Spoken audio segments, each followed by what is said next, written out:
Welcome back to Stock Kong Invest and Analysis, where we look at the market and break down the opportunities. Like and subscribe!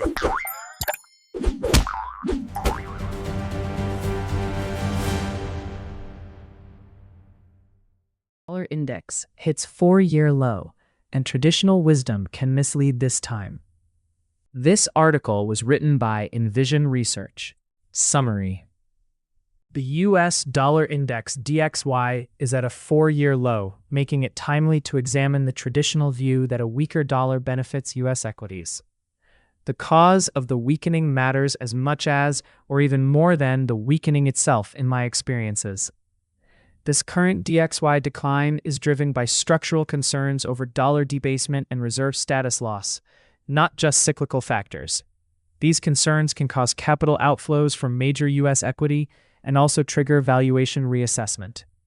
I recommend hedging with gold exposure and put options on SPY or TLT, given their low implied volatility and heightened systemic risks. I am Envision Research. I hold a master's in quant investment.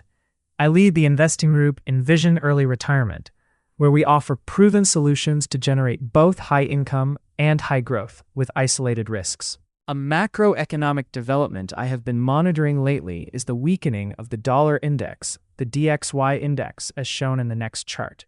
As seen, DXY has been hovering around a 4-year low of roughly 96 as of this writing.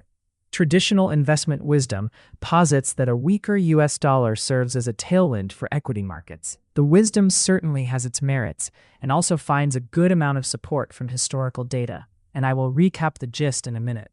But the key of successful investing lies in the understanding of the applicability range of any wisdom, as much as its limitations. Against this backdrop, my goals in this analysis are mainly twofold. First, I want to identify the top reasons that can make this wisdom stop working under current conditions. Second, I also want to explore some ideas for investors to hedge the further weakening this time. Traditional wisdoms about weaker dollar. Among the many reasonings for the traditional wisdom, a key one is rooted in the mechanics of multinational corporate earnings and global competitiveness. When the US dollar index, DXY, falls, the reasoning is that theoretically it should trigger a beneficial translation effect for S&P 500 companies. This reason is especially relevant today, as many of them generate a large portion of their revenues overseas. As an example, the next chart shows the share of S&P 500 revenues from outside the US annually from 2002 to 2024.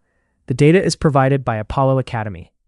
During this 22-year period, the portion fluctuated, but the overall trend is upward. As of 2024, about 41% of S&P 500 company revenue is generated abroad, compared to about 35% in 2002. The portion is likely to increase further as more products become digital services. A second key reason behind this wisdom is that a weaker dollar could also make American exports more price competitive abroad. Now, the counter-arguments. To refrain from rambling, I will limit myself to the top 2 counter-arguments on my list. The first one is this: even if the traditional wisdom works in the long run, it has no predictive power in the short run at all, in my experience. Near-term DXY and equity movements, say in a time frame of 1 or 2 years, are largely driven by geopolitical and economic events. As an example, the next chart shows the correlation between DXY and SPY month total return in the past 3 decades or so. There is no obvious bias in either direction that I can discern, and the long-term average is close to 0. This time could be different fundamentally. My second reason is more fundamental and structural. The traditional wisdom, again, even if it works, is meant for an orderly depreciation of the dollar. The current weakening of the DXY, in my view, is more instability-driven. The cause of the weakening makes a fundamental difference in my view. Unlike past DXY cycles, the current slide is more likely due to investors' concerns, especially foreign investors, over a systematic monetary dollar debasement and a potential loss of the dollar's reserve currency status. As a reflection of my assessment, the first chart below, provided by the Federal Reserve, shows a secular decline if US dollars weight as foreign reserves and the rise of other currencies in the meantime. As seen, the latest reading is around 58%, compared to a peak level of around 72% in 2001. The second example is provided by the IMF, International Monetary Foundation, in the second chart below. As seen, the decline is even more dramatic when the weight is adjusted for exchange rates and interest rates. When the weakening is caused by weakened confidence about and demand for the dollar itself, it is net negative in my experiences from studying similar cases of the countries who suffered loss of confidence and reserve status in their currencies for both U.S. equity and bonds. In this case, the weakening dollar reflects a breakdown of the U.S. exceptionalism narrative in my mind. It could trigger capital outflows and valuation reassessment for U.S. equity. The downside risks are further compounded by the heightened valuation risks for the major equity indices in the U.S., including the DJI, SP 500, NASDAQ, and even small cap, RTY. Flagship market funds such as SPY and QQQ have started suffering sizable outflows lately, about negative $4.1 billion for QQQ and about negative $10.9 billion for SPY, as shown in next two charts. Overall, the U.S. equity market has also been experiencing net outflow, according to Reuters data below. Reuters News, Jan 23, U.S. Equity funds shrank by $5.26 billion, as outflows partly reversed an inflow of $28.17 billion received in the previous week. Investors, meanwhile, purchased European and Asian equity funds of $10.22 billion and $3.89 billion, respectively, in the most recent week. Other risks and final thoughts. When the weakening of DXY is due to confidence in the dollar, it could also cause pressure on U.S. bond pricing too. As I detailed in a recent article, I strongly urge investors to consider the scenario of much higher Treasury bond yields in 2026. In particular, I see 10-year Treasury rates reaching 6% as a plausible scenario in 2026. Among the various reasons behind this forecast, the continued loss of the dollar's reserve status is a key factor. If you share my above thoughts, let's explore a few actionable hedging ideas. Exposure to gold is an obvious one on my list.